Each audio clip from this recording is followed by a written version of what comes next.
दोस्तों, आज मैं आपको कल की अवतार के बारे में एक ऐसी कहानी सुनाने जा रहा हूं जो आपने पहले कभी नहीं सुनी होगी। यह एक बहुत ही नई कहानी है।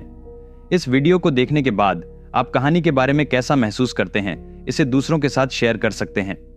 अंधकार, अंधकार जो अपने भीतर भयानक रहस्य छुपाए हुए है। पहले का सारा ज्ञान अज्ञान में बदल गया। जो कुछ भी झात माना जाता था वह अज्ञात हो गया। यहां तक कि अच्छे दिल वाले लोगों में भी अपराध करने की इच्छा पैदा हो गई। यह अंधकार प्रलय की ओर ले जाता है, यानी कि मृत्यु। कलयुग के अंतिम युग में लोगों के रक्षक ही भक्षक बन गए। समाज के आचार विचार और नियम बिगड़ गए। लोग अभिमानी और स्वार्थी हो गए। प्रकृति को सुधार से परे नष्ट कर दिया गया। मानवता के शब्दकोश में करुणा, दया और दया नहीं मिल पाई। कलयुग के अंतिम युग में पृथ्वी के एक अन्य क्षेत्र में नैमिषा नामक वन में अर्षि, मुनि और योगी एक बैठक के लिए एकत्र हुए। वे सभी कली नामक एक भयानक व्यक्ति के अत्याचारों से बचने का रास्ता खोज रहे थे।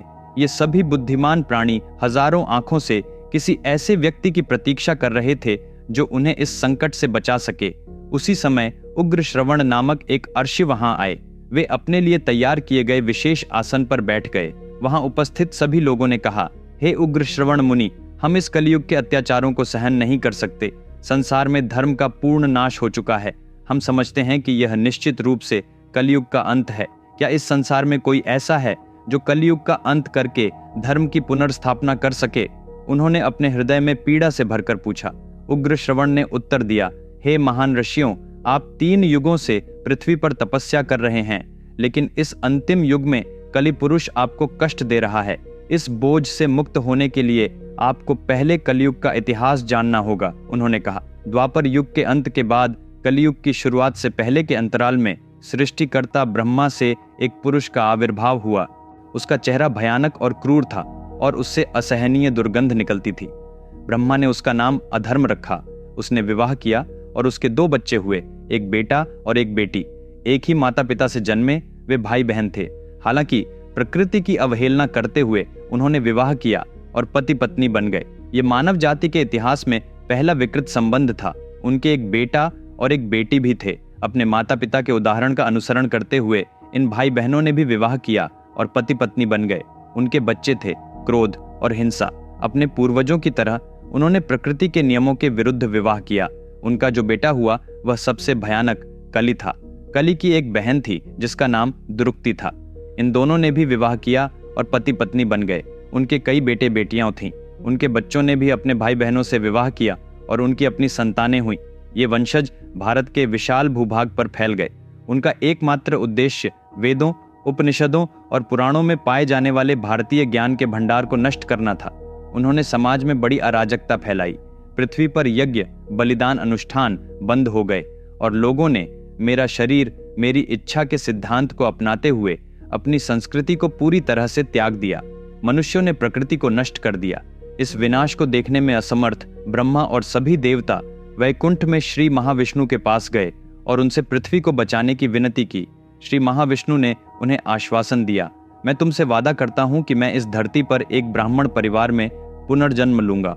मैं कली, उसके परिवार और उसके सभी अनुयायियों को खत्म कर दूंगा और किसी को भी पीछे नहीं छोड़ूंगा। मैं इस धरती पर धर्म और वैदिक व्यवस्था को फिर से स्थापित करूंगा। इस महान मिशन में मुझे तुम्हारी मदद की आवश्यकता होगी। मेरे परिवार के सदस्यों और अनुयायियों के रूप में जन्म लेने के लिए तैयार रहो। मैं एक बड़ी सेना बनाऊंगा और कली के अधर्म वंशजों के खिलाफ धर्म युद्ध छेड़ूंगा। उन्होंने वादा किया। श्री महाविष्णु ने तब अपनी पत्नी लक्ष्मी से कहा, इस मिशन के लिए तुम सिंहल के राजा की बेटी के रूप में जन्म लोगी। मैं बाकी का ख्याल रखूंगा। नमस्ते, अगर मेरे आप चैनल पर नए हो तो मैं भारत से विक्रम आदित्य हूँ। सिर्फ 30 सेकंड में मैं आपको एक जीवन बदलने वाले उपकरण से परिचित कराना चाहता हूँ, महाभारत, जो मैंने लिखा है। ऐसा कहा जाता है कि आप जो भी समस्याएं झेलते हो, आप महाभारत में उसका समाधान पा सकते हो। मुझे पूरा विश्वास है कि इस पुस्तक को पढ़ना आपके जीवन के सबसे समृद्ध अनुभवों में से एक होगा। ये कालजयी कहानियां सिर्फ पढ़ने की सामग्री नहीं है, ये आपकी रोजमर्रा की चुनौतियों के लिए समाधानों का एक व्यापक पुस्तकालय है। महाभारत की पूरी कहानी 2 भागों में और 50 से ज्यादा भाषाओं में उपलब्ध है। इस परिवर्तनकारी पुस्तक को अपने घर तक लाने के लिए लिंक के लिए डिस्क्रिप्शन देखें। याद रखें, यह सिर्फ एक किताब नहीं है, ये ज्ञान का द्वार है। इसके बाद कई हजार साल बीत गए। इस दौरान मानव समाज में कई बदलाव हुए, आधुनिक तकनीक विकसित हुई, लेकिन एक चीज वैसी ही रही, कलि पुरुष का प्रभाव जारी रहा और यहाँ तक कि बढ़ भी गया। लोगों में पागलपन, विचित्र व्यवहार और अराजकता दिन ब दिन बढ़ती गई। वैशाख मास के कृष्ण पक्ष की द्वादशी तिथि को शंभाला नगरी के सभी लोगों के हृदय में एक अवर्णनीय हर्ष व्याप्त होने लगा। उसी समय विष्णुयशा नामक ब्राह्मण की पत्नी सुमति को प्रसव पीड़ा होने लगी। विष्णुयशा अपनी पत्नी का कष्ट न देख सके, इसलिए उन्होंने आंखों में आंसू भरकर श्री महाविष्णु से प्रार्थना की। अभिजित मुहूर्त की उस शुभ घड़ी में सुमति के गर्भ से स्वयं श्री महाविष्णु का जन्म हुआ। अन्य बच्चों की तरह यह शिशु जन्म के समय रोया नहीं, इसके बजाय उसने कमरे में चारों ओर देखा और उपस्थित सभी लोगों को देखकर मुस्कुराया। यह शिशु कोई और नहीं बल्कि श्री महाविष्णु का 10वां अवतार था। विष्णुयशा के पहले से ही कलि, प्रज्ञा और सुमंत्र नाम के 3 पुत्र थे। नवजात कल्कि के तेजस्वी शरीर को देखकर सभी आश्चर्यचकित थे। शंभाला के लोग यह मानने लगे कि उनके नगर में एक दिव्य बालक का जन्म हुआ है। उसी समय अमर परशुराम, कृपाचार्य, अश्वत्थामा और वेदव्यास वेश बदलकर विष्णुयशा के घर आए और बालक को आशीर्वाद दिया। परशुराम ने कहा, यह बालक मनुष्यों में सबसे महान बनेगा, एक ऐसा असाधारण व्यक्तित्व जिसे सभी याद रखेंगे। तुमने धर्मियों के रक्षक और दुष्टों को दंड देने वाले को जन्म दिया है। इस बालक का नाम कल्कि रखो। विष्णुयशा ने पहले कभी ऐसा नाम नहीं सुना था और उन्होंने पूछा कि इसका क्या अर्थ है। परशुराम ने समझाया, कलि का अर्थ है अधर्म और कल्कि का अर्थ है अधर्म का नाश करने वाला। इस स्पष्टीकरण के बाद वे चले गए। समय बीतता गया और कल्कि बड़ा हो गया। विष्णुयशा ने कल्कि को बहुत सावधानी से पाला, उसे वेदों की शिक्षा दी, मूल्यों का संचार किया और उसे एक महत्वपूर्ण व्यक्ति के रूप में आकार दिया। जब समय आया तो विष्णुयशा ने कल्कि से कहा, अब तुम्हें अपनी शिक्षा को आगे बढ़ाने के लिए एक विद्वान गुरु की तलाश करनी चाहिए। तुम्हें वह गुरु स्वयं ही खोजना होगा। हिमालय में यात्रा करो, शायद तुम्हें अपना गुरु वहां मिल जाए। जब कल्कि हिमालय में यात्रा कर रहे थे तो उनकी मुलाकात एक राजसी व्यक्ति से हुई जो युद्ध कुल्हाड़ी चला रहा था।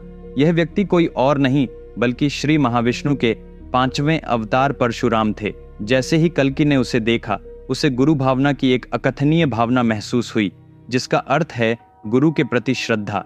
इससे पहले कि कल्कि शिष्य के रूप में स्वीकार किए जाने और शिक्षा देने के लिए कह पाते, उस व्यक्ति ने स्वयं कहा, मुझे पता है कि तुम क्या पूछना चाहते हो। आपके सामने महेंद्रगिरी नामक पर्वत है। उस पर्वत पर मेरा आश्रम है, वह तुम्हारा विद्यालय होगा। और कल्कि को आश्रम में ले गए। परशुराम के आश्रम में कल्कि ने लगन से 64 विभिन्न प्रकार की विद्याएं सीखीं। एक दिन कुछ बुद्धिमान लोग परशुराम के आश्रम में आए। वे अपनी आंखों से जो कुछ उन्होंने देखा उस पर विश्वास नहीं कर सके। परशुराम और कल्कि जुड़वांव लग रहे थे। उनके बीच कोई स्पष्ट अंतर नहीं था। कुछ समय बाद आर्षियों को एहसास हुआ कि ये दोनों एक जैसे क्यों दिखते थे। दोनों महाविष्णु के अवतार थे। अंत में परशुराम कल्कि को हिमालय के एक पवित्र स्थान पर ले गए और उन्हें भगवान शिव का आशीर्वाद प्राप्त करने के लिए वहां तपस्या करने की सलाह दी। घोर तपस्या के बाद भगवान शिव कल्कि के सामने प्रकट हुए और उन्हें वरदान दिए। गरुड़ नामक एक शक्तिशाली घोड़ा, सर्वज्ञ नामक एक बुद्धिमान तोता और शक्तिशाली रत्नों से जड़ी एक शक्तिशाली तलवार। अपना प्रशिक्षण पूरा करने के बाद कल्कि परशुराम के पास लौटे और कहा, प्रिय गुरुदेव, आपने मुझे जो शिक्षा दी है उसके लिए मैं आपको गुरु दक्षिणा, एक शिक्षक के प्रति कृतज्ञता का प्रतीक, देना चाहता हूँ। परशुराम ने उत्तर दिया, तुम मेरे प्रिय शिष्य हैं, तुम्हें मुझे कोई गुरु दक्षिणा देने की आवश्यकता नहीं है। लेकिन यदि तुम वास्तव में मुझे कुछ देना चाहते हैं तो जान लें कि दुनिया बुराई से ग्रस्त है, समाज अज्ञानता के अंधकार में डूबा हुआ है और लोग धर्म को भूल गए हैं। मैंने एक बार इस धरती पर अधर्म को बढ़ावा देने वाले सभी दुष्ट राजाओं को नष्ट कर दिया था, किसी को भी जीवित नहीं छोड़ा। लेकिन अब यह लोग ही हैं जो भ्रष्ट और अधर्मी हो गए हैं, शासकों से भी अधिक। वे सभी कलि की संतान हैं। इसीलिए इस संसार को कलि पुरुष के चंगुल से मुक्त करो। तुमने जो ज्ञान प्राप्त किया है उसका उपयोग करके कलि की संतानों और कलि को नष्ट करो। यही मेरे लिए तुम्हारी गुरु दक्षिणा होगी। परशुराम ने कहा। कल्कि ने प्रतिज्ञा की, गुरुदेव, मैं आज तुम्हें वचन देता हूँ, मैं तब तक चैन से नहीं बैठूंगा जब तक मैं कलि और उसकी संतानों को इस धरती से पूरी तरह से नष्ट नहीं कर देता। कल्कि एक तेजस्वी आर्षि और एक दुर्जय योद्धा बन गए। धर्म की रक्षा के लिए भगवान शिव द्वारा दिए गए हथियार से लैस और गरुड़ घोड़े पर सवार होकर कल के हिमालय से कली पुरुष को हराने के लिए निकल पड़े। दोस्तों, अगले एपिसोड में कली पुरुष और कल्कि के बीच युद्ध का एपिसोड होगा, जिसमें ऐसे दृश्य होंगे जो आपने पहले कभी नहीं देखे होंगे। बहुत ताज़ा और बेहद रोमांचक। अगले बुधवार को यह एपिसोड देखना न भूलें। देखने के लिए धन्यवाद। अगर आपको मेरी सामग्री मूल्यवान और मनोरंजक लगती है तो कृपया मेरे चैनल की सदस्यता लेने पर विचार करें। यदि आप महाभारत के ज्ञान के साथ अपने जीवन को बदलने के लिए तैयार हैं तो आज ही अपनी प्रति प्राप्त करने के लिए डिस्क्रिप्शन में दिए गए लिंक पर क्लिक करें। अधिक प्रेरक सामग्री के लिए लाइक, सब्सक्राइब और बेल आइकॉन पर क्लिक करना न भूलें। अगले वीडियो में मिलते हैं।